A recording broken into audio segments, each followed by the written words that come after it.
Bien, en la clase de hoy vamos a hablar fundamentalmente sobre los trabajos de Mendel, esta persona que está acá, Gregor Mendel. Y vamos a ver el tema que es transmisión de la información genética. Es decir, vamos a ver cómo los genes heredan sus características. Esto que tenemos acá al lado, creo que lo vieron en la materia anterior, pero Mendel trabajó con unas plantas, con unas arvejas, y esto es la forma para que se entienda de lo que vamos a hablar. La parte femenina, ¿sí?, tiene los óvulos, la parte femenina sería el estigma y tiene los óvulos, y la parte masculina, que tiene el polen, son las anteras. Entonces el polen, que es como el espermatozoide, fecunda los óvulos y ahí se forma la semilla. Eso como para tener un poquito de idea, para repasar rápido. Bien, ¿quién era Mendel? Mendel era un monje, ¿sí?, que nació en Austria en esta fecha, 1822, y murió en 1884. En 1857 él empezó a trabajar con esta planta que yo les decía, con arveja. Hizo sus experimentos para ver cómo pasaba la información de los padres hacia los hijos. Entonces Mendel lo que hizo fue describir las leyes de la herencia. Ustedes recuerdan en la clase pasada que había una persona, Bateson, que en el 1905, ¿sí?, fíjense que Mendel murió en 1884, en 1905 habíamos dicho que Bateson le había puesto el nombre a la genética diciendo, bueno, esto se llama genética. Mendel hizo los trabajos y lo explicó a lo que él observó, pero no sabía que iba a ser tan importante, ¿sí? Él describe sus trabajos que hoy son la base de lo que es la herencia de los genes. Como les decía, el trabajo de Mendel no fue valorado, lo publicó en un diario, creo que era del monasterio, si no me equivoco, y quedó guardado hasta que con el tiempo, en el 1900, estas personas, Hugo Vieres, Karl Correns y Erich von Tenchmark, encuentran los trabajos de Mendel y los empiezan digamos, a darle la importancia que tenían. Fíjense que desde que él publica, 1866 hasta 1900, pasaron 35 años que nadie entendió lo que él había hecho y quedó ahí, digamos, guardado. Como les decía, William Bateson en 1905 crea el término genética, ¿sí? Genética es el estudio de herencia.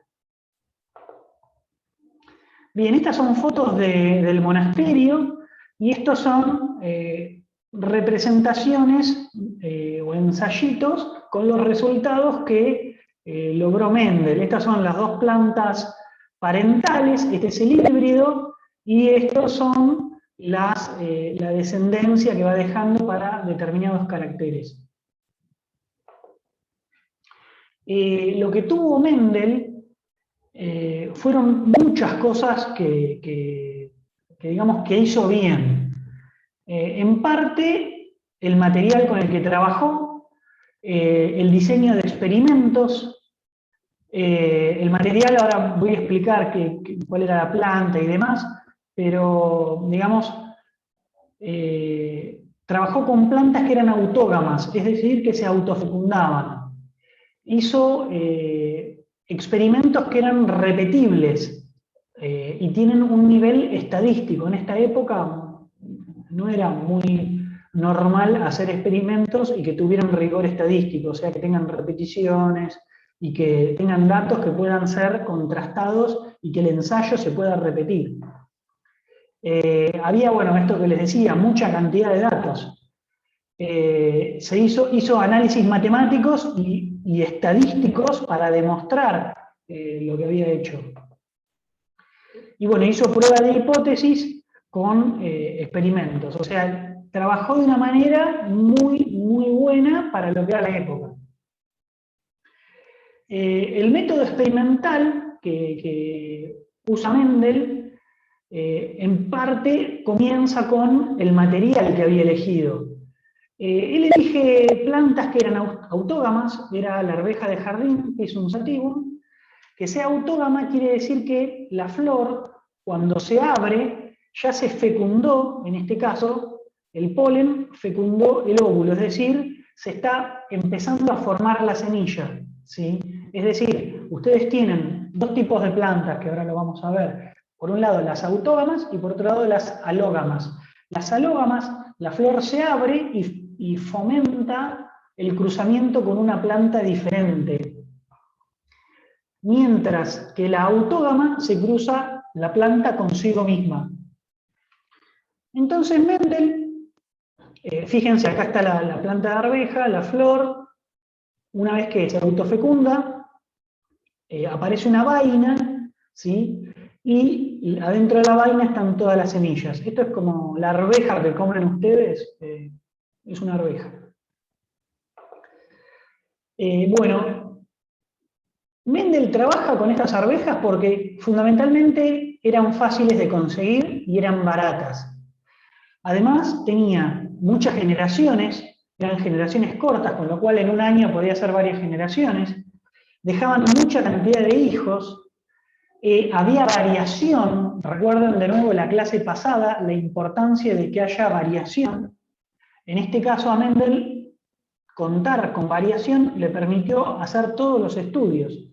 Después, bueno, era una especie, como les dije, autógama, es decir, que se autofecunda, o sea, se autopoliniza, y también es una flor grande que es fácil de hacer cruzamiento. Fíjense que acá está el tamaño de la mano y uno puede sacar esta parte masculina y si uno abre la flor antes de que la flor se abra naturalmente, uno puede abrir esa flor y las anteras, es decir, la parte masculina todavía no es fértil, con lo cual no se cruzó. Entonces uno abre la flor, saca la parte masculina y se queda con la flor, con la parte femenina nada más, y puede traer polen de otra flor distinta y hacer un cruzamiento.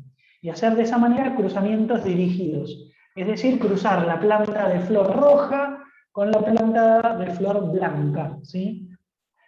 Bien, esto se llama castrar, cuando uno saca la antera, se llama que está castrando, o emascular, ¿sí? Eso es sacar la parte masculina.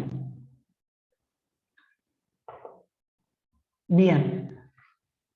Mendel hizo además otra cosa que fue cruzamientos recíprocos. Es decir, cuando ustedes hacen un cruzamiento, el cruzamiento se puede hacer de dos maneras. Ustedes tienen las plantas que tienen los dos sexos. Es decir, ustedes pueden usar una planta como hembra, en este caso la planta de flor púrpura, la van a usar como hembra, entonces le cortan la parte masculina, le cortan las anteras, ¿sí? Y a esta planta de flor blanca toman polen y usan el polen como macho, ¿sí? La planta blanca, de flor blanca, la usan como macho y cruzan a esta planta, ¿sí? A la planta de flor púrpura. Cosechan la semilla y esta semilla la siembran y observan el color de la descendencia, de las flores de la descendencia. En este caso es púrpura. Bien. ¿Qué hizo Mendel? Fíjense que tienen cruzamientos recíprocos, es decir, castró la púrpura y después en otra planta distinta castró la blanca y usó polen de flor púrpura para ver qué ocurría, para ver si había diferencia. ¿Sí? Y obtuvo los mismos resultados. De hacer el cruzamiento, veía que la descendencia, todas tenían flor púrpura. ¿Sí? Bien. ¿Qué información existe en la madre que no existe en el padre? O sea, esto que hizo Mendel es muy importante que lo haya hecho no sé si él lo sabía, creo que no lo sabía en el momento cuando lo hizo, pero hay información que puede estar en las hembras que pasa en el óvulo, pero que no se transmite en el polen. ¿Qué información es? ¿Tienen idea? ¿El pigmento? El pigmento, decís, de la flor.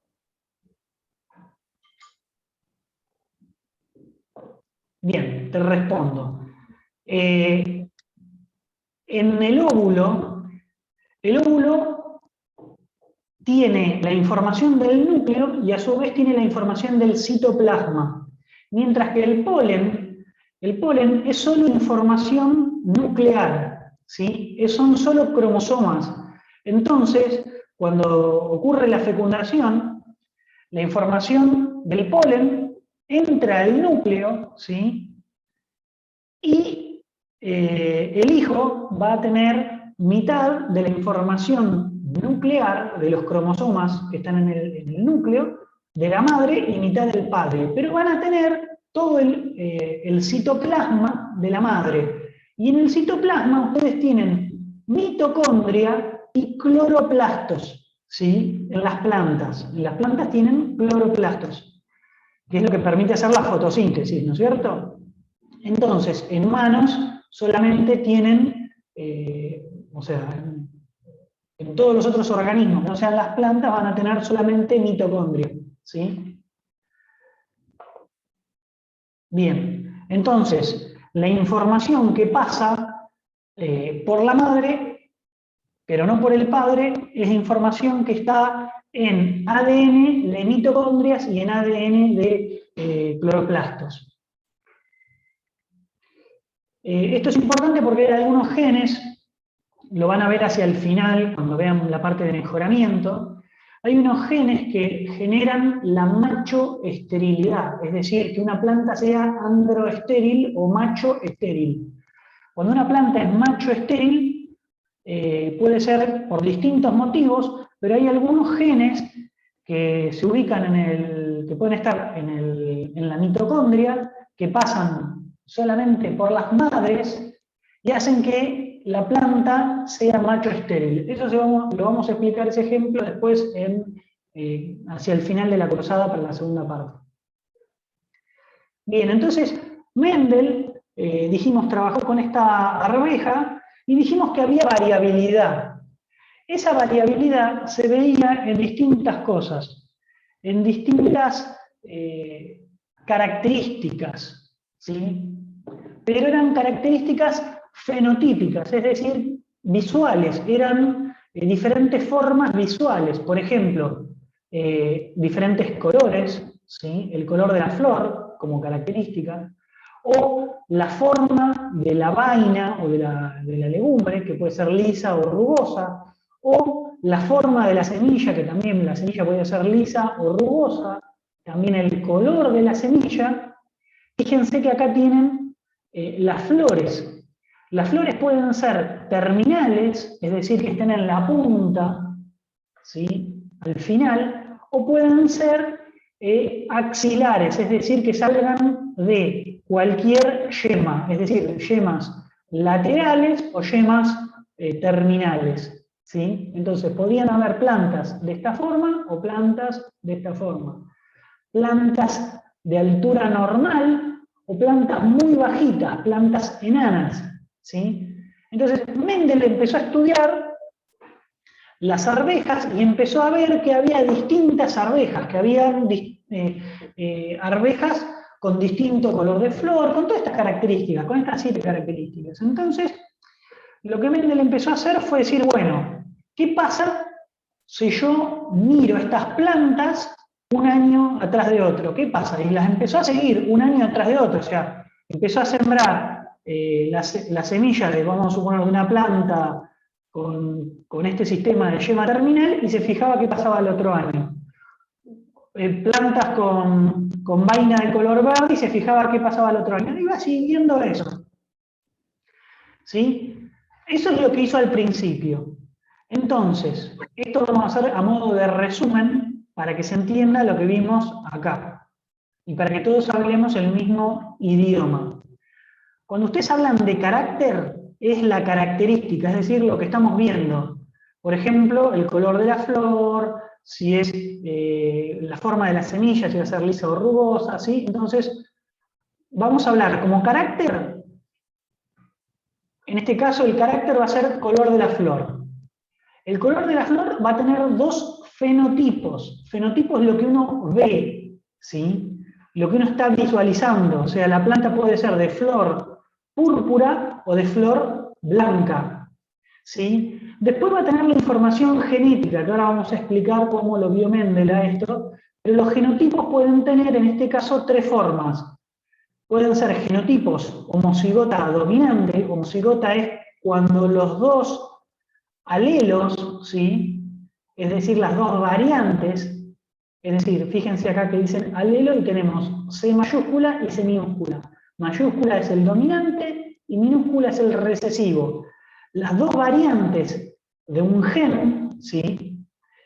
Ustedes habían visto en la materia anterior que un gen tenía una parte que era el promotor y otra parte era la región codificante.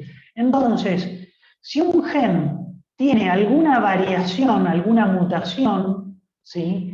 Que hace que tengamos distintas formas de expresión de ese alelo, entonces vamos a tener justamente genes diferentes, o sea, alelos diferentes para un mismo gen. En este caso, el gen sería entonces el de la característica, el gen del color de la flor. Los alelos pueden ser el dominante o el recesivo, y el genotipo, es decir, la combinación de alelos que va a tener este individuo, ¿sí? Puede ser homocigota dominante, el último es homocigota recesivo, o sea, homocigota es cuando están los dos iguales, y heterocigota es cuando hay uno dominante y uno recesivo. Bien, entonces, repasando, alelos, dijimos, son las variantes de los genes, ¿sí? Los distintos variantes de un gen son los alelos. El genotipo es cómo está compuesto o los alelos que componen a ese individuo, y el fenotipo es lo que uno ve, ¿sí? Cuando uno tiene un fenotipo, por ejemplo en este caso, púrpura, ustedes pueden tener como el C grande es dominante, este individuo va a ser de fenotipo púrpura.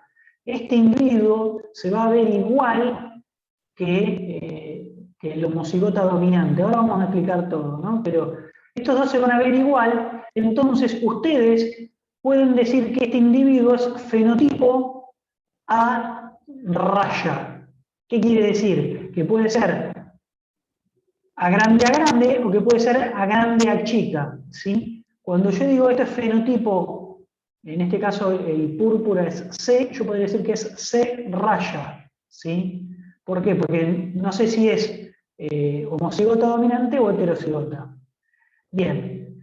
Y el flor blanca, genotípicamente es a chica, y fenotípicamente también, porque va a ser igual en este caso. Bien. Entonces, como les contaba, Mendel lo primero que hizo fue comprar semilla de arveja y compró semillas que veía que digamos que tenían características distintas, o que sabía que tenían características distintas. Las fue sembrando y él lo que observó primero es que después de hacer, creo que eran 3 generaciones, vio que había algunas líneas que si eran de flor blanca, por ejemplo, siempre daban flor blanca. Habían otras que eran de flor púrpura y siempre daban hijas de flor púrpura. Y habían otras plantas que, por ejemplo, obtenían flor púrpura y en algunos momentos daban flor blanca y él no entendía bien por qué ocurría eso. Entonces, él dijo, bueno, voy a llamar línea pura a la que siempre la descendencia me sigue dando el mismo fenotipo que el padre. Es decir, si yo tengo una planta de flor púrpura, siembro la semilla y toda la semilla me da flor púrpura, eso es una línea pura. Si yo tengo una línea blanca, unas plantas que son de flor blanca, y siembro la semilla, y toda la semilla de esas plantas me dan individuos que tienen flor blanca, esas son líneas puras. Entonces, Mendel, para las 7 características que vimos, seleccionó líneas puras. Por ejemplo, tomó plantas que eran altas y que nunca variaban la altura. Dijo, estas son líneas puras para altura. Tomó otras que eran enanas y dijo, estas son líneas puras para enanismo. Tomó plantas que eran de arveja, o sea, de la vaina verde, y otras que eran líneas puras para la vaina amarilla. Fue haciendo así, de a pares. Con estas 7 características que vimos, fue haciendo pares de esto que llamó él líneas puras.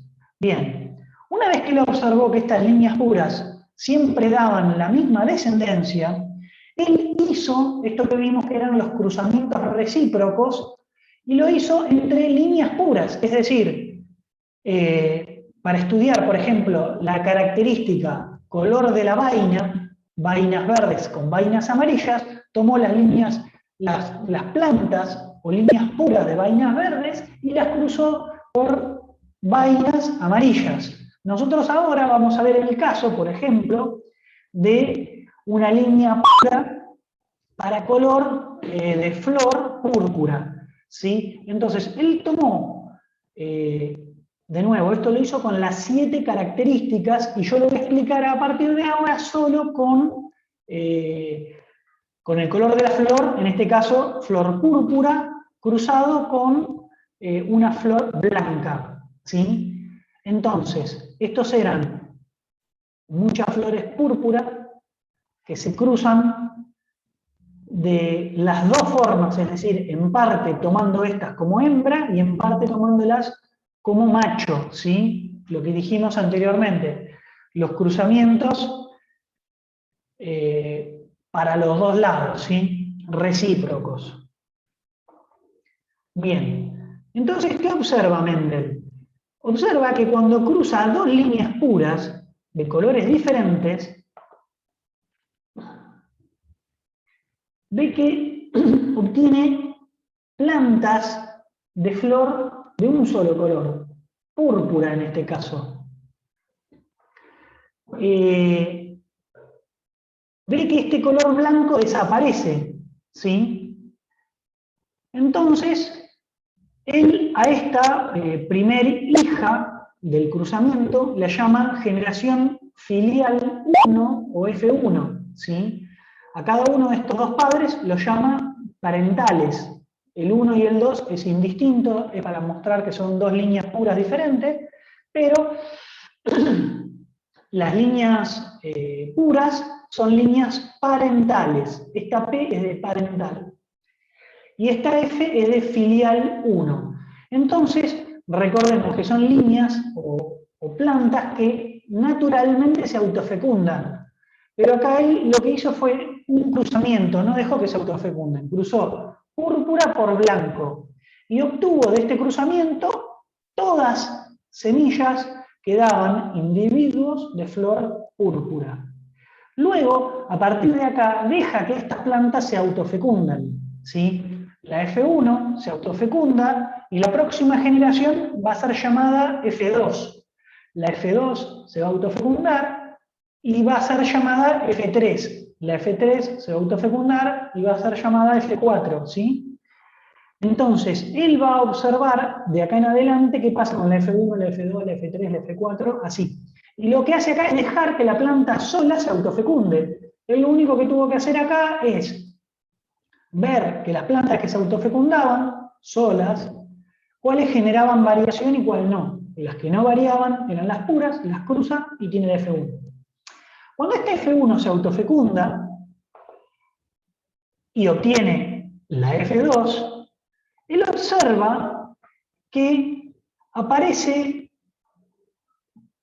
en una proporción de 3 a 1, es decir, aparecen 30 plantas de flor púrpura y 10 plantas de flor blanca. Vuelve a ver que aparece digamos, información para blanco. Entonces, él dice que esta información está tapada, está, digamos,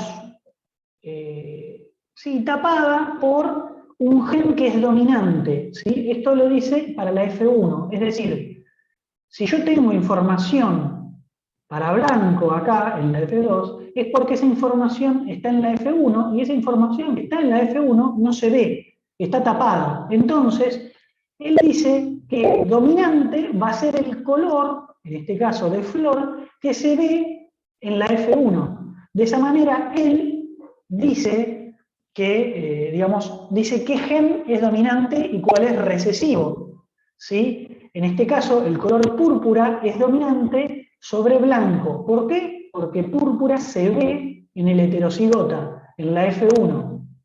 ¿Sí? Acá todas las plantas, el 100% de las hijas, son púrpura. Mientras que en la F2 ya tenemos una relación de 3:1. ¿Sí? 3:1. Entonces, lo que les decía, observa que la información que se ve en la F2 había desaparecido en la F1 y reaparecía en la F2. Y que va a seguirse viendo esta información en las generaciones siguientes, en la F3, en la F4. Entonces, esta es la F2. Para hacer la F3, lo único que hace Mendel es dejar que esta planta se autofecunde y se fija qué ocurre con las semillas. Deja que esta se autofecunde y se fija, y lo mismo para cada una de estas. Entonces, cuando observa qué ocurre con la descendencia, ve que esta planta de acá, que era una de cada 4, ve que una de cada 4 sigue dando siempre flores púrpuras. Luego ve que estas dos de cada 4, vuelven a dar lo mismo que la generación anterior. O sea, vuelve a dar 3 púrpura y 1 blanco. Y ve que las blancas vuelven a dar siempre blanco. Entonces, acá nosotros tenemos una frecuencia, ¿sí?, que es fenotípicamente, ¿sí?, de fenotipo, 3 púrpuras, 1 blanco. Pero genotípicamente, Mendel se da cuenta que esta es pura, ¿sí?, es homocigota dominante, porque siempre va a dar lo mismo. Ve que esta es homocigota recesivo. Fíjense que al ver cómo son los hijos, él puede saber cómo era el padre anterior. Entonces puede saber que estos tienen información para los 2 genes y se da cuenta que estas 2 son heterocigotas.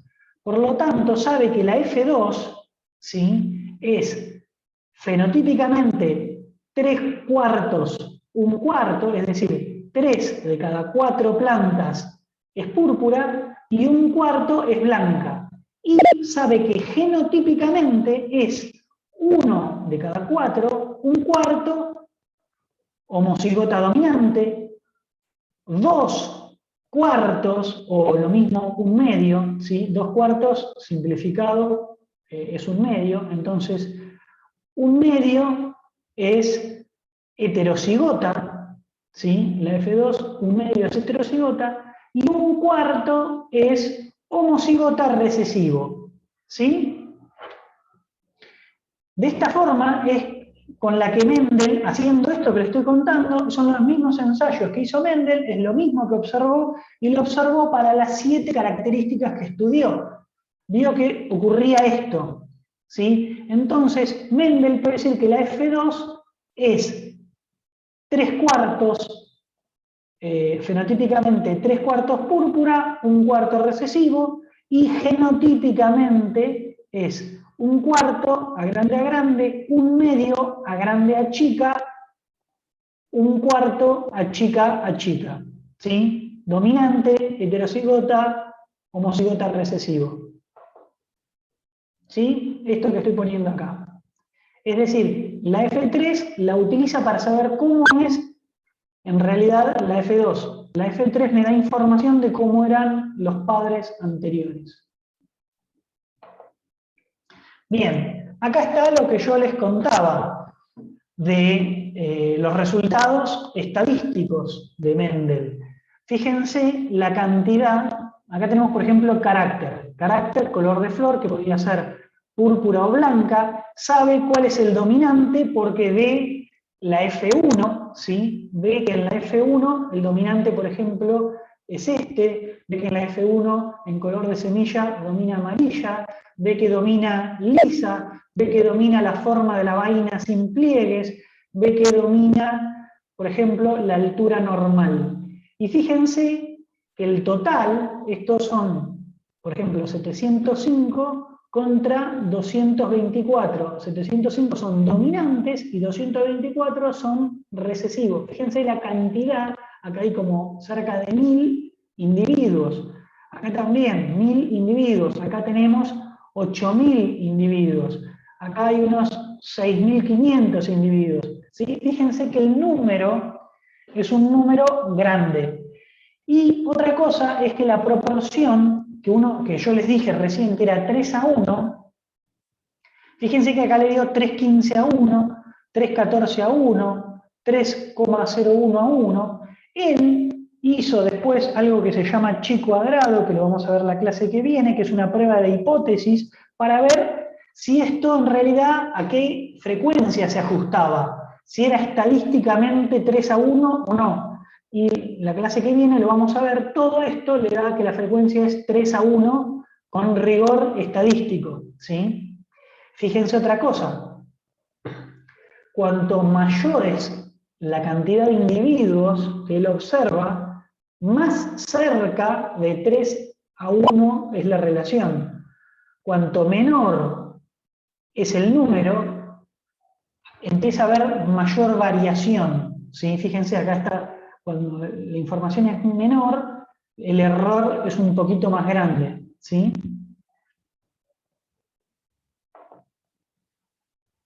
De nuevo, entonces, encontró que la proporción era 3:1 a nivel fenotípico, ¿sí? Para, digamos, para la F2.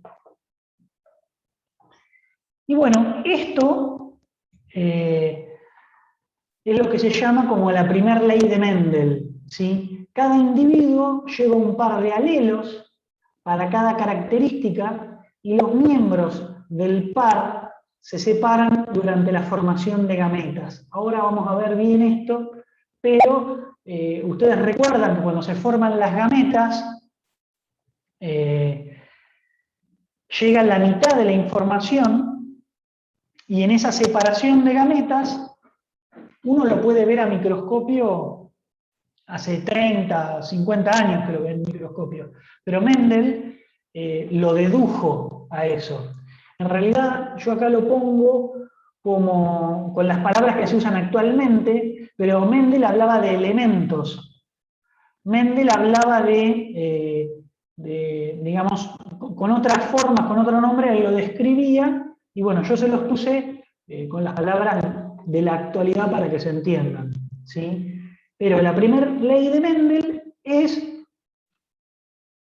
la separación de las gametas, que nosotros lo vemos o lo estudiamos cuando vemos la célula en la anafase 1, ¿sí?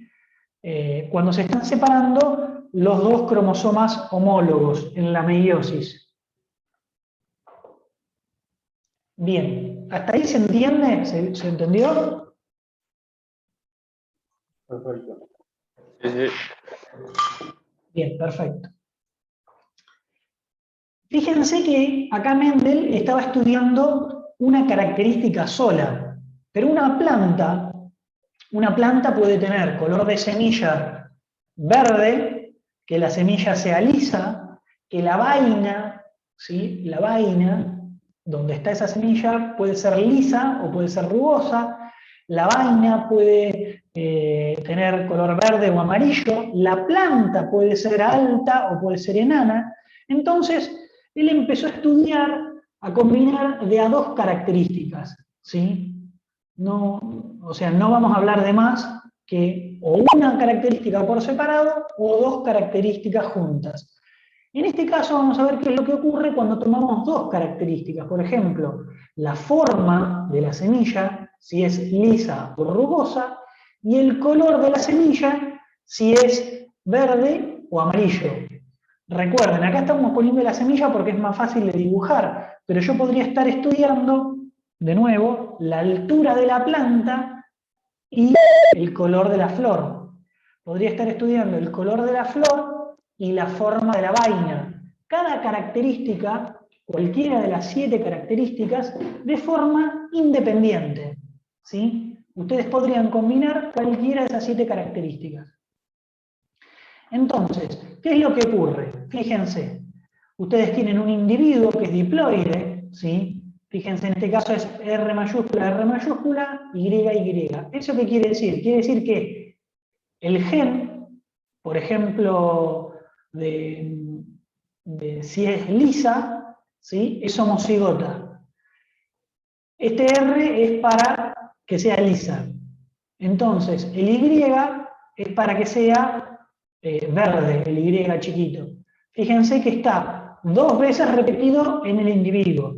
Luego, cuando ustedes, recuerden que cuando ustedes generan la gameta, tiene que estar toda la información. Ustedes no pueden la gameta, digamos, partir a la mitad y que la mitad sea R por un lado, las 2 R por un lado y las 2 Y. La gameta va a tener toda la información a la mitad. Es decir, si acá está en doble, si es un individuo diploide, la información va a estar de 2 pasa a 1. Si acá hay 2 R's, en la gameta va a estar una vez sola. Si acá hay 2 Y, en la gameta va a estar una vez sola. Pero siempre va a estar toda la información. Una R, una Y. Bien. Entonces, en la gameta está la mitad de la información. En el otro individuo lo mismo. Fíjense que son los dos homocigotas, ¿sí? Esto no es... esto es homocigota para 2 características diferentes. Hay gente que piensa que esto es heterocigota y eso es un error, ¿sí? Tenemos R mayúscula y R mayúscula. Este gen, RR, es homocigota dominante. Y la otra característica, YY, es homocigota recesivo, ¿sí? Acá es al revés. Fíjense que combinan uno que es, para estudiar estas 2 características, siempre cruzamos el opuesto. Entonces cruzamos, si acá es dominante, lo cruzamos por el recesivo, y en este caso, el color amarillo, lo cruzamos por el recesivo, que es verde en este caso, ¿sí? Entonces cruzamos dominante por recesivo y dominante por recesivo. Con lo cual obtenemos las gametas por un lado, y de las gametas vemos que el individuo que se forma es un dihíbrido, ¿sí? Híbrido es, por ejemplo, el que combina la información dominante de un padre con la información recesiva, entonces se genera un heterocigota. Como estamos viendo que es híbrido para 2 características diferentes, es dihíbrido, o sea que es 2 veces híbrido, ¿sí? Dihíbrido. Bien. Las gametas de este individuo, ¿cómo las sacamos? Fíjense, ustedes tienen R grande o R chica, ¿sí? Acá tenían solamente R grande y acá tenían solamente Y chica, por eso era una sola gameta. Acá tenían R chica, por lo tanto solo había R chica, y acá hay grande y grande, con lo cual también era una sola gameta. Estas 2 me dan 100% de este individuo heterocigota. Pero cuando este individuo se autofecunda, es decir, que el polen va a tener la misma frecuencia gamética que el óvulo, las gametas de acá van a ser, por un lado, R mayúscula, ¿sí? Y por otro lado, R minúscula. Y como dijimos, va a tener que estar cada una de estas con al menos una R con al menos una Y. Entonces, para la Y también vamos a tener 2 opciones. Entonces, las gametas van a ser R mayúscula con Y mayúscula, y R mayúscula con Y minúscula. Por otro lado, vamos a tener R minúscula con Y mayúscula y R minúscula con Y minúscula. Es decir, que vamos a tener 4 gametas posibles. De este individuo van a salir 4 gametas posibles. Como son 4 gametas, cada una va a tener un cuarto. La frecuencia va a ser un cuarto para cada una, ¿sí? La misma para todas, ¿sí? Y como es una autofecundación, el polen va a tener la misma frecuencia que el óvulo, es decir, va a tener las mismas 4 gametas el polen y las mismas 4 gametas el óvulo, y la frecuencia va a ser también la misma, un cuarto para cada una. Entonces, como les decía, tenemos R grande, ¿sí? Y R chica. Mitad R grande, mitad R chica. Y por otro lado, mitad Y grande, mitad Y chica. Entonces, tenemos, fíjense, todas las combinaciones. R grande, Y grande, R grande, Y chica, R chica, Y grande, R chica, Y chica. Y fíjense que ustedes pueden multiplicar, son genes que son independientes, es decir, la frecuencia de un medio de este gen, ¿sí? De este alelo, es independiente de la alelo Y. Entonces, ustedes pueden multiplicar la frecuencia de uno por la del otro, es decir, si R grande tiene una frecuencia de un medio, porque son 2, y Y tiene una frecuencia de un medio, porque son 2, la frecuencia de R grande, Y grande es un medio por un medio, ¿sí? Fíjense, esta información va a ser para los óvulos, que es la parte femenina, y para el polen, que es la parte masculina. Entonces ustedes pueden hacer este cuadro que lo describió Punet. Se llama obviamente cuadro de Punet. Y en este cuadro ustedes pueden visualizar todas las combinaciones posibles. Es decir, ustedes ponen la gameta femenina, la gameta masculina, ¿sí? Como dijimos, como es una autofecundación, es la misma, ¿sí? Un cuarto, las mismas 4 que vimos recién, ¿sí? Y las mismas 4 para el polen. Entonces, la combinación de esta gameta femenina con esta gameta masculina acaba de dar un individuo. La combinación de esta gameta con esta acaba de dar otro individuo. En cada uno de estos va a dar una combinación diferente de individuos. Por ejemplo, en este caso da todo dominante y la frecuencia es la multiplicación de cada una de las frecuencias, es decir, un cuarto por un cuarto es un 16. R grande, Y grande va a estar en un 16. Esto me da semillas lisas y amarillas. Acá lo mismo, un cuarto por un cuarto, y R grande, Y chica me va a dar también semilla lisa y amarilla, más allá que genotípicamente, recuerden esto, genotípicamente este es diferente, fenotípicamente lo que yo observo es lo mismo, ¿sí? Acá igual, fíjense, como hay una dominante y acá hay una Y dominante, todas estas se van a ver lisas y amarillas, ¿sí? 1,16, 1,16. Cambia el genotipo, pero fenotípicamente se ven iguales. Lo mismo va a ocurrir con estas. Como está Y grande y R grande, todos van a ser fenotípicamente iguales y fenotípicamente con alguna variación. Esto que estamos viendo, fenotípicamente, uno lo puede escribir como R raya, ¿sí? Y raya. Es decir, con que haya una R mayúscula, por ejemplo acá, no importa si es R minúscula o R mayúscula, R raya se va a ver igual, ¿sí? Y Y, no importa si es minúscula o mayúscula, también se va a ver igual. Entonces, si yo hablo de fenotipo, yo podría decir que este individuo es fenotípicamente R raya, Y raya. Es decir, la raya indica que Es lo mismo si es Y mayúscula o Y minúscula. Bien, haciendo todas las combinaciones, podemos ver que hay 9 que son lisas y amarillas. Fíjense, 1, 2, 3, 4, 5, 6, 7, 8, 9. Podemos ver que hay 3 que son lisas y verdes, ¿sí? Estas 3. Podemos ver que hay 3 que son rugosas y amarillas, y podemos ver que hay una sola, ¿sí? Una de 16, que es rugosa y verde, que es homocigota para los dos genes. Homocigota recesivo para los dos genes.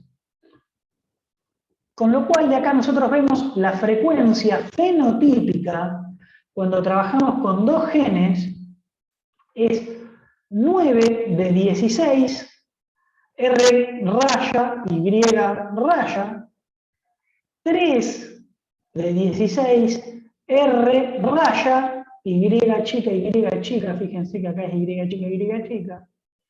Después tenemos 3 de 16, R chica, ¿sí? Homocigota recesivo, Y raya, ¿sí? Que puede ser cualquiera de estas 3. Y tenemos 1 en 16 recesivo para los dos. Acá lo puse como para que les quede el resumen, ¿sí? Fíjense, 9 son lisas y amarillas, 3 son lisas y verdes, 3 rugosas y amarillas y una rugosa y verde. Esto es la frecuencia 9-16, 3-16, 3-16, 1-16 o a partir de ahora 9-3-3-1. ¿Sí? Cuando en algún momento, en algún examen, le digan 9-3-3-1, ustedes tienen que saber que esto es Mendel, tienen que saber que son dos características, ¿sí? Independientes, es decir, que puede ser la altura de la planta y el color de la semilla, el color de la flor y la forma de la vaina. Son características diferentes. Haciendo esto, Mendel describe su segunda ley. Dice que cuando se forman las gametas, la segregación, es decir, la separación de los alelos, es decir, lo que habíamos dicho antes, la primera ley de Mendel hablaba de que los alelos se separan cuando se forman las gametas. Ahora Mendel observa que esos alelos se separan de forma independiente, una característica de la otra, ¿sí?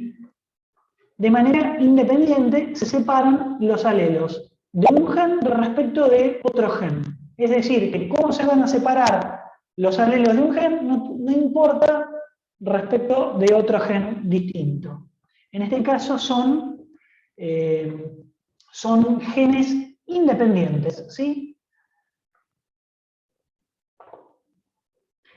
Fíjense lo que estábamos hablando, la segunda ley, cómo segrega un gen, digamos, de otro gen. Es decir, nosotros acá tenemos el individuo, ¿sí? La célula, esto es el núcleo, tenemos la información de los cromosomas, se duplica, luego teníamos que se organizaba la información, acá podía ser crossing over, no sé si recuerdan, que en profase podía ser crossing over, y luego se separaban en las anafases. Fíjense que acá tenemos dos cromosomas diferentes, tenemos este par de homólogos y tenemos este otro par de homólogos, y fíjense que este par migra a grande con B grande para una célula que se va a formar esta gameta, ¿sí? Y por otro lado tenemos que migró al revés, es decir, migró A grande con B chica. A esto habla de que cómo se separa un gen. Fíjense que A se separa A grande de A chica, es independiente cómo se separan estos de cómo se separan estos. Por lo tanto, pueden, como son cromosomas diferentes, tienen una frecuencia de 50%, es decir, de manera independiente, se pueden separar. Sí. ¿Es al azar la separación esa? Sí, totalmente al azar. Y como Bueno, vos acá estás viendo una planta o un ejemplo solo, pero vos tenés que pensar que esto ocurre en millones de plantas, en millones de células, y cuando vos tomás 10, 20, 30.000 individuos, observás que esto es 50% para cada uno, es independiente. Fíjense que esto lo vio Mendel observando los individuos en 1880, ¿sí? No, perdón, 1860. 1860 dedujo esto, que nosotros lo comprobamos 100 años después con microscopio, ¿sí?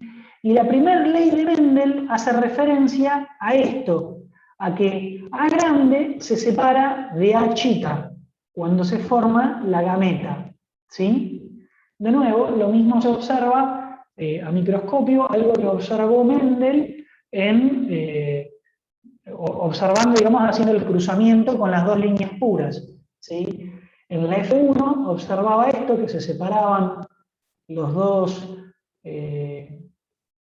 la información para grande y para chica, lo vio haciendo el F1 y haciendo el F2, y luego cuando tomó dos características, es decir, fíjense que acá A puede ser el color de la flor, que este puede ser púrpura y este blanco, y B puede ser la altura de la planta, alta, y esta es una planta enana, ¿sí? Y esto sería un individuo heterocigota, en donde sería flor púrpura y planta normal. ¿Estamos? Entonces, ustedes estarían viendo fenotípicamente una planta púrpura y normal, pero que genotípicamente tenía información para enana y para flor blanca. Entonces, Mendel, haciendo los cruzamientos que vimos recién, hizo, como les conté, muchísima cantidad de cruzamientos y observó y llegó a estas dos conclusiones, que son las dos leyes de Mendel, que hablamos de que los alelos, los dos alelos se separan en la formación de una gameta y que los genes son independientes uno del otro. Esto es un repaso, ¿sí?, de lo que acabamos de ver, donde tenemos las dos líneas puras. Cada una de estas líneas puras tiene información para la gameta, ya sea para el polen o para el óvulo. Es la misma gameta. Forman todos individuos que son iguales, ¿sí? Eso es la F1, acá pueden haber 10.000 individuos que son iguales, y que cuando ustedes cruzan dos F1s o autofecundan, ¿sí?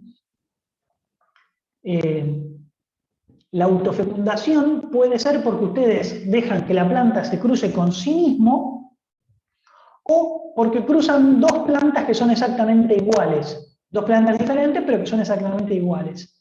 ¿Sí? Por eso acá se puede poner F1 por F1. Otra cosa, cuando se habla de autofecundación, el símbolo es la arroba. El símbolo de la arroba indica autofecundación.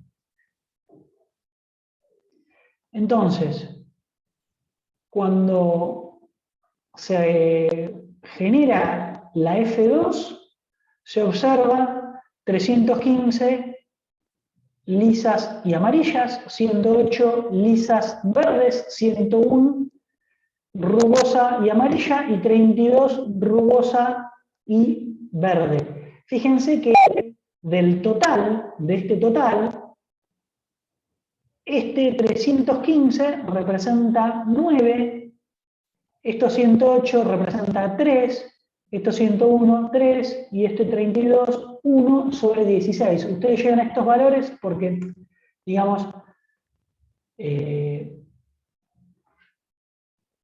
toman este valor y lo pueden dividir sobre el total, ¿sí?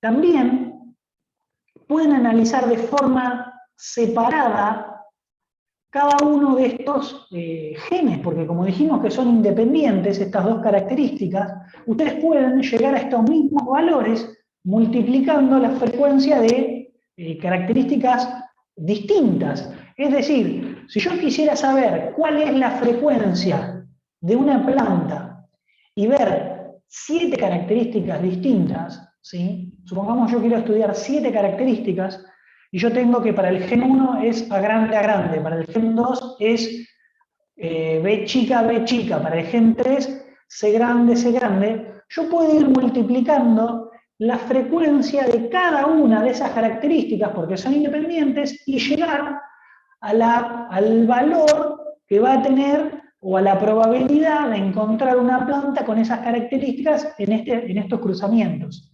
En este caso, yo sé que fenotípicamente hay 3/4 que son redonda y 1/4 que es rugosa. Y 3/4 que es amarilla y 1/4 que es verde. Por lo tanto, si yo evalúo por separado la característica redonda y la característica rugosa, y amarilla y verde, yo puedo multiplicar 3/4 por 3/4 y saber que voy a tener un individuo que va a ser redondo y amarillo. Fíjense, 4 por 4 es 16 y 3 por 3 9. La frecuencia de este individuo va a ser 9,16. La de este individuo va a ser 3,16. La de este individuo va a ser 3,16. Y la de este individuo va a ser un 16avos. ¿Sí? Fíjense, acá está, en este caso, para 2 características, pero lo bueno de esto, la ventaja, es que ustedes pueden a partir de ahora, si ustedes tienen 2 líneas o están buscando de un cruzamiento de 2 líneas y quieren saber cuál es la frecuencia para 3, 4, 5, 6 características, ustedes pueden ir multiplicando la frecuencia fenotípica, ¿sí? O genotípica, si ustedes quieren un genotipo, si ustedes quieren A grande, A chica, B grande, C chica, D chica, ustedes quieren un genotipo particular con distintas características, ustedes pueden multiplicar la frecuencia de cada una de esas características y decir, bueno, en este individuo la frecuencia va a ser 1 en 540, qué sé yo, digo un número cualquiera. Entonces, ustedes saben que por lo menos, para tener 1, van a tener que hacer 540 semillas, van a tener que buscar por lo menos 540. Entonces, si ustedes quieren buscar 2 o 3 de esos, como para asegurarse un individuo, van a saber que mínimamente van a tener que tener, no sé, 2.000, 3.000 semillas. ¿Sí? Entonces, estas características se pueden ir multiplicando de a una, ¿sí? De manera independiente, de forma separada, y evaluar, en vez de 2 características, evaluar muchas. Bien. ¿Hasta acá se viene entendiendo? Sí, sí. Sí, sí, se entiende. Bien. Prueba de progenie. ¿Qué es una prueba de progenie? Cuando ustedes, lo que hizo Mendel, observó los hijos para saber cómo eran los padres, es decir, para ver que en una F2 había líneas puras, observó los hijos de la F3, observó cómo era la F3 y supo que había una línea pura que era púrpura, una línea pura que eran de flor blanca y que había un grupo que estaba en 2/4 o 1/2 que eran heterocigotas. Y eso lo hizo a través de una autofecundación. ¿Sí? Entonces, con esa autofecundación logró conocer cómo era el genotipo, no el fenotipo, el genotipo del padre. ¿Sí? Entonces, las pruebas de progenie se realizan para saber cómo son los genotipos del padre. Hay 2 tipos de pruebas de progenie. Por un lado, tenemos lo que se llama retrocruza o cruzar por el individuo recesivo. Es decir, yo cruzo un individuo que es dominante, ¿sí? El único que no voy a saber cómo es genotípicamente es el dominante, porque el recesivo, yo ya sé que es homocigota, ¿sí? El recesivo es, en este caso, el gen P, es P chica, y yo ya observo que tiene flor blanca. Mientras que el dominante, el que se ve púrpura fenotípicamente, yo no sé si es homocigota o si es heterocigota. Por lo tanto, si yo cruzo dominante por recesivo, y este individuo es una línea pura, voy a tener que todos los hijos me van a ver como me van a dar el resultado como la F1, es decir, van a ser todos heterocigotas púrpura. Mientras que si este individuo fuese heterocigota, me va a segregar, es decir, me va a dar una P grande y una P chica, las gametas. Y de acá, este que tiene P chica solamente como gametas, me va a dar P chica, con lo cual yo acá voy a tener información, fíjense, cuando este es línea pura, solo tengo P grande, y de este que es línea pura, solo tengo P chica, por lo tanto, todos los individuos de adentro me dan lo mismo. Mientras que ahora, este individuo tiene P grande y P chica, con lo cual, de la combinación de P grande con P chica de acá, me van a dar heterocigotas que se van a ver púrpura, mientras la combinación de P chica con P chica se van a ver blancas. Es decir, voy a tener 50% púrpura y 50% blanca, con lo cual, de esta forma yo me doy cuenta que el padre era heterocigota, ¿sí? Es decir, si yo cruzo un individuo púrpura que no sé cómo es, si es homocigota o heterocigota, por el blanco que es recesivo, y obtengo todas púrpuras, es porque el padre era una línea pura, homocigota, y si tengo mitad púrpura, mitad blanca, es porque el padre era heterocigota. Esto es un tipo de prueba de progenie. El otro tipo de prueba de progenie es lo que hizo Mendel, que es hacer la autofecundación. En este caso, como es muy simple dejar que las plantas se autofecunden porque son autógamas,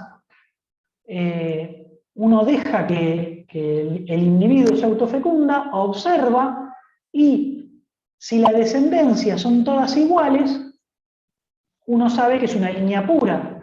Pero si la descendencia me da 3/4, 1/4, uno sabe que es heterocigota. ¿Sí? ¿Se entendió? Bárbaro. Sí, sí. Bien, ahora vamos a ver entonces las diferencias entre lo que son las plantas autógamas de las alógamas. No sé cómo estoy de tiempo, ¿qué hora es? 7:30. 7:30, bien. Entonces nosotros vamos a ver ahora la comparación entre autógamas y alógamas. Dijimos que autogamia eran las que se autofecundan. Es decir, que la semilla se va a formar de una misma planta en donde el polen salió de esa planta y el óvulo salió de esa misma planta, ¿sí? Y se forma el individuo, el gameto, por cruzamiento de este mismo individuo. Ejemplos de plantas tenemos trigo, soja, arveja, cebada, arroz, avena, café, tabaco, tomate, morrón. Muchísimas plantas son autógamas, ¿sí? Bien. Comparándola con las que son alógamas, se dice que alógama es la planta que viene de polinización cruzada, o de polinización que es al azar, o de un cruzamiento que se dice que es libre, ¿sí? Si yo dejo cruzamiento libre, cuando ustedes le digan que es un cruzamiento libre o al azar, se suele hacer referencia a alogamia Pero ustedes, conociendo los ejemplos, por ejemplo en este caso alogamia, girasol, maíz, sorgo, festuca, agropiro, trébol, cereza, manzana, pera, muchísimas plantas son alógamas. A veces, o sea, yo voy a tratar de que no pase eso, vamos a tratar de que las preguntas en el examen sean lo más simple y directas posibles, pero a veces se dice, bueno, ¿qué pasa si una planta se deja cruzar sola en cruzamiento libre, dando a entender que es alogamia, pero te dicen que es una planta de trigo? Si yo dejo una planta de trigo sola, la planta de trigo se va a autofecundar, por más que uno está haciendo referencia a una alógama, o hablando, dejo que se crucen libremente plantas de trigo, hay que saber, por eso doy el listado, que digamos una planta de trigo, una planta de soja, que acá son las más importantes, o en este caso maíz, girasol, son las que más importancia van a tener, naturalmente estas plantas se cruzan con otras, ¿sí? ¿Qué quiere decir que la planta sea alógama? La planta alógama, esto tiene que quedar muy claro, la planta alógama puede cruzarse con otra planta igual, ¿sí? Con otra planta que es una planta diferente, pero que es genotípicamente o fenotípicamente igual, ¿sí? Son dos plantas que se ven y que tienen los mismos genes, lo cual sería como si fuese una autofecundación, ¿sí? En realidad son dos plantas distintas que se están cruzando, pero sería similar a una autofecundación. Con lo cual la alógama puede autofecundarse. Además, como acabo de decir, una planta alógama puede autofecundarse. También una planta alógama puede, que es lo más normal, cruzarse con una planta diferente, ¿sí? Entonces, la planta alógama va a tener cruzamientos entre plantas diferentes y entre plantas iguales como si fuese autofecundación. Cuando ustedes tengan que analizar la descendencia de estas plantas, ustedes van a tener que contabilizar qué cantidad hay de gametas. Es decir, cuánto polen hay de gen o de alelo A grande, cuánto polen hay de alelo A chica, ¿sí? Mientras que acá, cuando es autogamia, ustedes van a hacer lo que hizo Mendel. Van a cruzar una planta con sí misma y van a ir haciendo esto que es la F1, la F2, la F3, ¿sí? Van a ir autofecundando esta misma planta y viendo qué les da. Pero, digamos, tienen que tener en cuenta que cuando quieren calcular la generación siguiente de una autógama, va a ser una forma de calcularlo, y cuando hagan la alogamia va a ser otra forma distinta de calcularlo. Acá van a tener que pensar cada planta por sí misma, que se va a estar fecundando consigo misma, cómo va a dar, y acá van a tener que juntar y mezclar toda la información que hay de todas las plantas. Es decir, van a tener que calcular cuánto hay de una gameta, por ejemplo, con información para A grande, y cuánto hay de una gameta para A chica. Entonces, ahora que acabo de decir eso, vamos a hacer la comparación de qué pasaría con una población, ¿sí?, de esta forma, que sea un cuarto a grande, 2 cuartos a grande a chica, 2 cuartos simplificado se pone como un medio, y un cuarto a chica. Para decirlo de otra forma, acá hay 25 plantas o 25% a grande, 50 plantas o 50% a grande a chica, y 25 plantas o 25% a chica. Fíjense que esta frecuencia está haciendo referencia a como si fuese un porcentaje, porque acá no estamos hablando de 2 o 5 individuos, estamos hablando de frecuencias que pueden ser pensadas en miles de individuos, ¿sí? Por eso se utilizan frecuencias. Bien, entonces, ¿cómo sería si un individuo, perdón, si una población, ¿sí? Si esta población se autofecunda, ¿y qué ocurriría si en vez de autofecundarse se cruza libremente o si fueran individuos alógamos? ¿Sí? Plantas que se reproducen de manera por alogamia. Bien, si estamos enfrente a autogamia, estos individuos se van a autofecundar. Como son todos iguales, los vamos a pensar por separado. Estos individuos, que son iguales entre sí, los vamos a pensar por separado, y estos también por separado. Fíjense que estos son líneas puras, con lo cual a grande va a volver a dar individuos a grande.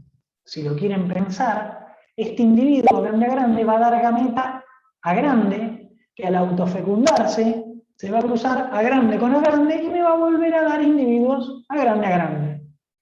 Este individuo, estos individuos que están acá, que son a chica, solo van a dar gameta a chica, con lo cual, de cruzarse polen y óvulo a chica, siempre me van a dar individuos a chica. O sea, estos siempre van a dar individuos iguales a grande, estos siempre van a dar individuos iguales a chica, y estos que son heterocigota, una mitad va a ser a grande y una mitad va a ser a chica. Cuando ustedes crucen, autofecunden estos individuos me van a generar un cuarto a grande, me van a generar un cuarto a chica, y me van a generar un medio de heterocigotas. Entonces, repasando, estos individuos van a dar siempre a grande, todos, y están en una frecuencia de un cuarto. Estos individuos van a dar a grande en un cuarto, a grande a chica en un medio, y un cuarto de a chica. Pero piensen que esta frecuencia, a su vez, va a estar afectada por un medio, que era la frecuencia con la que venían antes. Estos que están acá se ven igual que estos, con lo cual yo ahora lo que voy a hacer es a estos y a estos los voy a tener que sumar. Y a estos con estos los voy a tener que sumar, ¿sí? Con lo cual, fíjense que los heterocigota, para calcular la generación que sigue, fíjense, yo tengo, para calcular la generación de heterocigota, yo tengo que, de estos individuos que estaban en un medio, ahora tengo la mitad. Es decir, yo tengo que calcular un medio por un medio, me va a dar la información de estos heterocigotas. Es decir, que en la próxima generación, estos que estaban en un medio, ahora me van a dar en un cuarto. ¿Sí? Estos sumados, ¿sí? Fíjense acá está la frecuencia 1, porque es decir, todos estos 100% van a ser a grande, pero venían a una frecuencia de un cuarto, es decir, esto es un cuarto, más esto, que es decir, estos individuos de acá, de a grande, me van a dar de a grande a chica, perdón, me van a dar un cuarto que va a ser a grande, pero a su vez lo tengo que afectar por la frecuencia que venían antes, es decir, un medio por un cuarto, que va a ser igual a 3/8. Y esto, como les decía antes, es un medio por un medio, que va a ser igual a un cuarto. Bueno, lo mismo para este otro lado. Y acá lo que les decía, es decir, esta información, si yo lo sumo, me da 3/8. Si yo sumo estos, me da 3/8, y si yo multiplico este por este, me da un cuarto. Es decir, que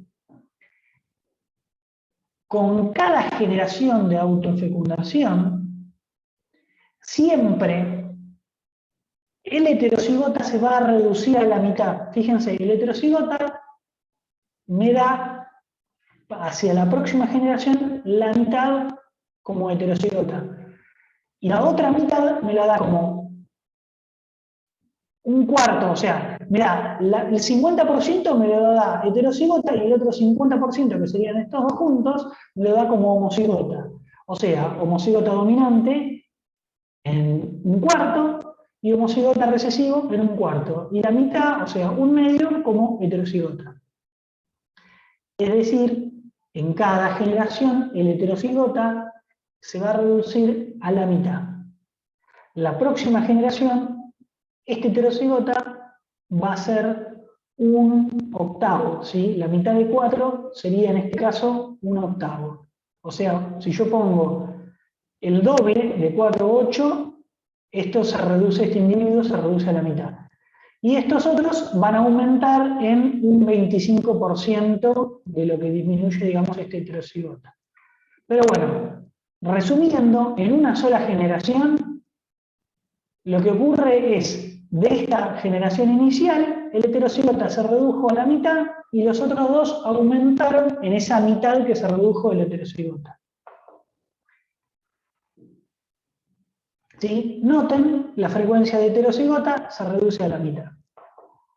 Ahora, si fuese alogamia, ustedes, como es alógama, este individuo se va a cruzar con otro individuo diferente, ¿sí? Otra planta distinta, pero que a su vez es igual. O sea, supongamos que yo acá tengo 25 plantas a grande, cualquiera de esas 25 plantas a grande se puede cruzar entre ellas.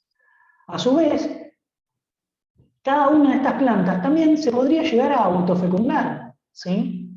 Lo mismo ocurre para esta a grande a chica. Es decir, acá va a haber 50 plantas a grande a chica, y cualquiera de estas 50 plantas se puede cruzar entre ellas. Al mismo tiempo, cualquiera de estas se puede autofecundar. Lo mismo para esta, va a haber 25 plantas a chica que se pueden cruzar entre ellas o autofecundar. ¿Sí? Eso tiene que quedar claro, que estas se pueden autofecundar, pero también la a chica se va a cruzar con esta a grande a chica, y la a chica se puede cruzar con esta a grande. Lo mismo para esta se puede cruzar con estas plantas, y esta se puede cruzar con estas plantas, y esta grande se puede cruzar con cualquiera de estas otras. Es decir, a este cruzamiento, o a esta alogamia, se la llama cruzamiento libre, cruzamiento aleatorio, cruzamiento al azar, porque se pueden cruzar todas con todas. Para hacer este cruzamiento, yo lo que voy a hacer es calcular qué cantidad hay de A grande y qué cantidad hay de A chica. ¿Por qué? Porque se va a estar cruzando todo por todo.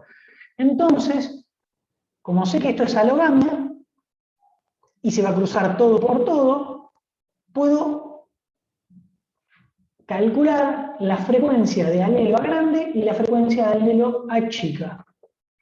¿Sí? Fíjense, este individuo me va a dar A grande, este individuo me va a dar A grande y A chica, y estos individuos me van a dar siempre A chica. La frecuencia va a ser, este individuo va a ser 100% o 1 A grande, en A chica me va a dar 100% o 1 A chica, y me va a dar mitad A grande y mitad A chica.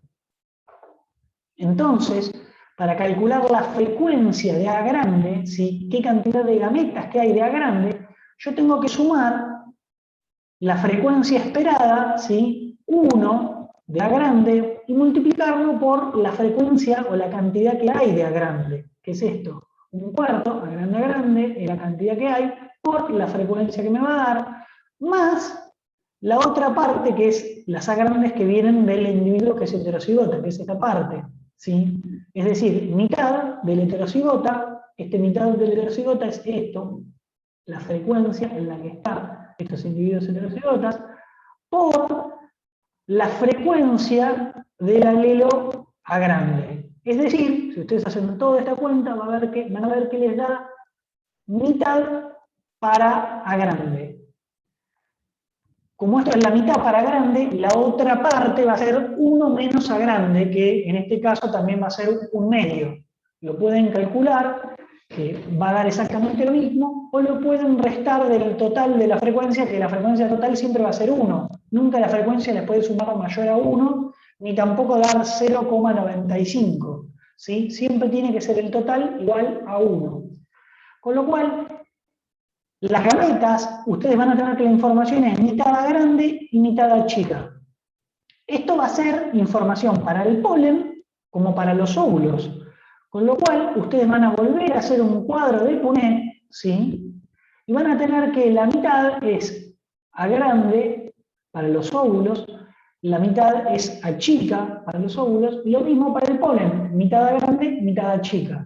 Cuando generan el cuadro de Punnett, van a ver que tienen un cuarto A grande, un cuarto A chica, y acá tienen A grande A chica, que es heterocigota, y A grande A chica, que es heterocigota, como son dos cuartos o un medio. Es decir, la próxima generación les queda un cuarto A grande A grande, fíjense, un cuarto A chica y un medio A grande A chica. Es decir, que la generación siguiente les vuelve a dar exactamente igual a la generación anterior. En alogamia, las poblaciones van a mantener las mismas frecuencias las mismas frecuencias generación tras generación. Esto lo vamos a ver después en poblaciones con alguna variante, porque esto, digamos, es justo una población que ya está en equilibrio. Pero después de hacer una generación de cruzamiento aleatorio, ya esto se confirma, es decir, que las poblaciones alógamas van a mantener la misma frecuencia si no hay ningún tipo de alteración, ¿sí? Siempre se van a mantener las frecuencias. La clase que viene no, sino la siguiente, cuando vean poblaciones, se va a tocar mejor este tema. Pero vean que comparativamente en autógamas el heterocigota se reduce a la mitad en cada generación. Mientras que en alógamas la población va a mantener las mismas frecuencias alélicas, ¿sí? Los alelos se van a mantener en las mismas frecuencias, ¿sí? Los genotipos se van a mantener en las mismas frecuencias. Mientras que en autogamia el heterocigota va a tender a desaparecer. Fíjense otra cosa. Esto, lo digo, son las reglas de estadística de conjunto. Esto es cuando ustedes veían los ejercicios, lo pongo a modo de resumen, porque bueno, supuestamente lo tienen que conocer o saber de estadística, pero uno nunca se acuerda. Entonces, cuando ustedes toman conjuntos, ¿sí? Este es un conjunto, el conjunto A, el conjunto B, y hay una parte de intersección, ¿sí? Si dos eventos A y B son independientes, la ocurrencia de uno no afecta la probabilidad de ocurrencia del otro, ¿sí? Si son independientes. Esto es cuando hablábamos de dos genes independientes, es decir, el gen del color de la semilla respecto del gen de la altura de la planta. Entonces, si yo estoy evaluando distintos genes independientes, yo puedo decir, para saber cuál es la probabilidad de A grande y de B grande, por ejemplo, si yo quiero saber la probabilidad de un individuo y la de otro, cuando utilizo la palabra y, es decir, que estoy buscando los dos al mismo tiempo, ¿sí? Probabilidad de A y B, lo que tengo que hacer es multiplicar la probabilidad de A por la probabilidad de B. Si son eventos que